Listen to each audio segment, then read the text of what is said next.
Hey, and welcome to another episode of Mike and the Triple G. Thank you so much for taking the time to hang out with me today and go on my little journey here. So today we are going to talk to KW. I met KW in a Cracker Barrel. Very cool dude, actually. He spent 3 decades out on the road. Okay, now obviously we couldn't get into everything, but he's got some pretty interesting stories of his life's path. One of the things that I heard him say, which was really cool, was, the universe has a plan for him and he just hopes he can fulfill it. And I think that is really what a lot of us nomads really feel like. Like there's a reason why we're out here. There's a reason why we're going to the beat of a different drum, as one might say, and especially KW would say, being that he was a drummer. So, anyways, let's jump right into KW's story. Wait till you check out this van.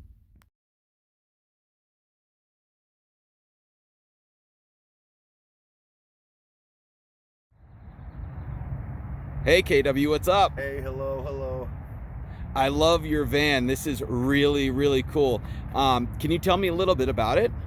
Yeah, I was on a farm in Hudson, and my Winnebago I put out in storage out there, and I wound up scrapping that whole project. It was just that, and time came, I needed a replacement. I'm gonna downsize, so I remembered this, and I went pulled up in the tow truck, started talking to the guy, opened negotiations, and a month later it was mine. Let me do some payments. Yeah, So this is gorgeous. Now, did you? $3,000, and then some tires and a lot of spit shine. Did you do the paint job yourself? His son worked at a shop, but I think it sat out there for 17 years. I think that's what the deal was. So it took a lot to bring it back to life.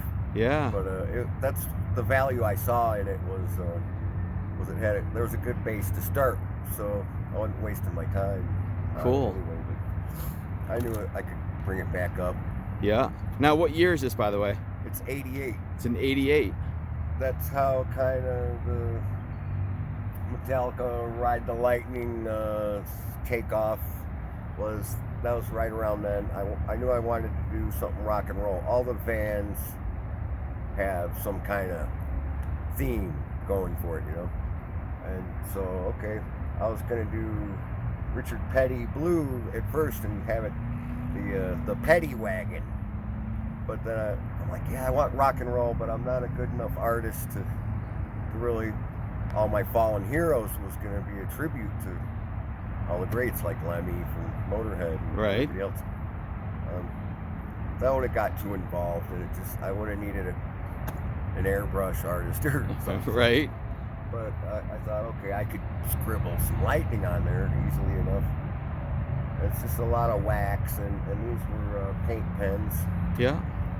So I might have $40 in wax and little paint pens. Wow, it looks really good. Tedious. Yeah, it looks really good. Tell me about the inside. It was weathered. I pulled some of the stuff out. It was just too far gone. The wood panels and stuff. So I'm just recovering them with, I picked like a Western thing. From Walmart. It's small. It's hard to get used to go back to something like this after Yeah. you've had closets. Mini winnies, they can get pretty big, but they've got some that are actually mini winnies. But you've got drawers and closets and stuff. There's nowhere to put the stuff. A guy gave me these drawers, so the drawers go out the back and they come out the front. It helps. So, got tools, anything that makes money, are in the back ones. Leaf blowers and extension cords and waxers and stuff. And then a Foot Locker just for the clothes. You gotta. It's so, Tiny. you really gotta dial it down. Yeah. So only the absolute necessary things, which would be a cool Colt pop and a guitar. Right.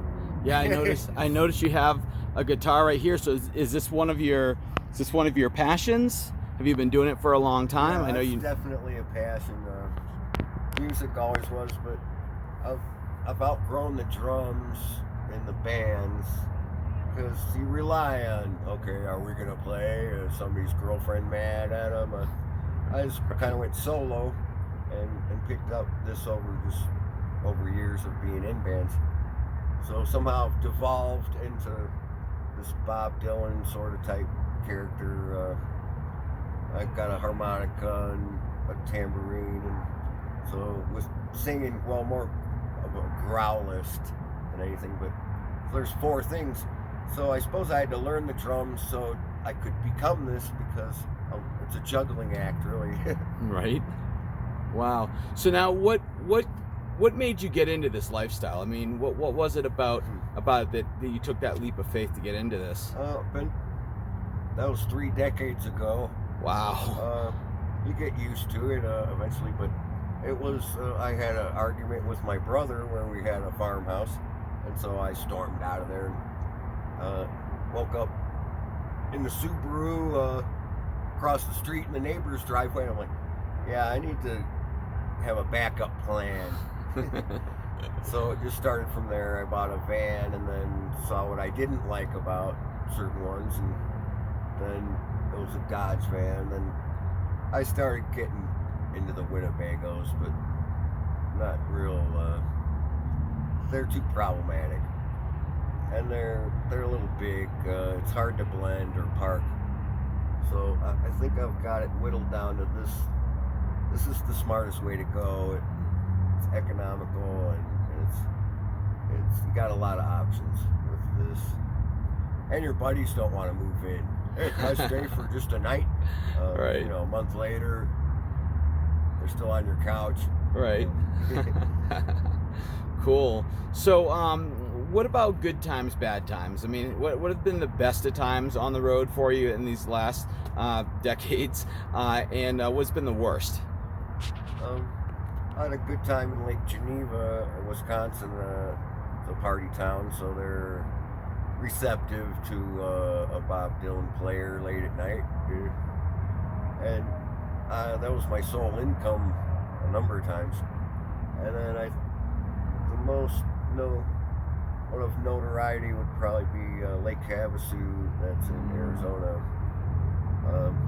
Pretty cool little town. It's a town in the desert where they brought the old London Bridge in, built it, then tunneled the river channel under it, and then released the water. Huh. It's a pretty cool place, and it sounds great in there, down under there. And lovers would walk late at night. And I had a good time there. I think God drew me this way for a certain reason, I'm sure, and if I can fulfill that sometimes, then that's cool. That's awesome. That's awesome. Tell me about some of the bad times. I mean, what's it like not having a shower or anything like that? Well, for $10 a month, you can usually get a gym card somewhere. It can get fairly cold. You got to adapt. You just got to prepare a little. And I got a little heater buddy. Yeah. It's been below 0. But yeah, my conscience is my pillow. Yeah. And so if you can live with yourself, you can do it this way, I suppose. Yeah. So what kind of advice would you have for any of my listeners out there who are thinking about doing this type of lifestyle? What advice would you have for them? I think it should be a law. Everybody has to go 1 week without power and go somewhere. Yeah. And that way, because you take for granted all the lights you leave on, that the air conditioning's on, all kinds of things. you have a refrigerator. But that would be nice. It's a different mindset, and it's, I don't know. I think less is more is just a good rule of thumb. That's great advice. I don't leave a mess anywhere that I go, and if I see the owners of the property, I get a rapport with them. Just if I can clean something up before I leave, I always do that. Yeah. Cool. Well, thank you so much for giving me a tour of your van. It's pretty sweet. I love some of the things you've done with it, especially on the outside. It's just, it looks great. Hey, I appreciate that. Yeah. Thank you so much, and we'll catch each other on the road again. 10-4. All right. KW, my man. Woo! Hats off, brother. 3 decades on the road. Now, let me tell you something right now. You hold the top spot, by the way. It takes a lot. It takes a lot to be out on the road for 3 decades. That's not just a, flash in the pan, let's see how it goes. That's a lifestyle.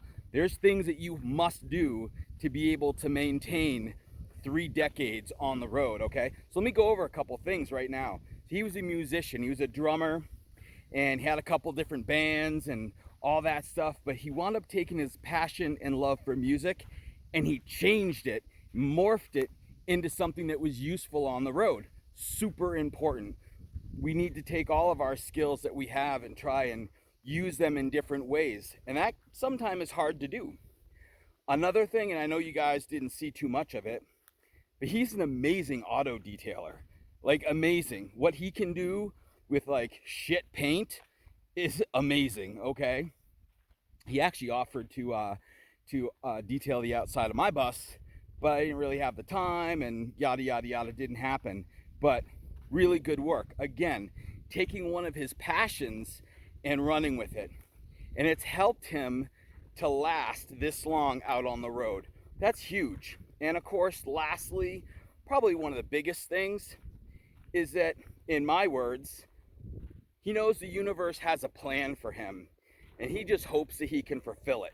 Now, that's super important too, because the reality of it is we can all jump in a van. We can go try it out for a month or 2 or 3 or a year or 5 years or 6 years or whatever. But at some point in time, it becomes a lifestyle. You must modify your life to achieve that type of goal, that type of lifestyle, right? 3 decades, that's a long time. That's a long, long time. So you got to have faith in something. You really do, because you don't know what's going to happen tomorrow, next month, next year. You don't know what's going to happen, but you got to have the faith in something that you're doing whatever it is you're meant to do. And when you get that little feeling in the back of your mind that, you know what, I think I should go here. You know what, maybe I shouldn't go over there. Maybe I should go over here. Maybe this isn't a good place to park. When you get those feelings, you got to use your intuition, man. And he does, obviously. 3 decades. Hey, I hope you guys like this video. Like, share, subscribe, and I will see you out on the trail.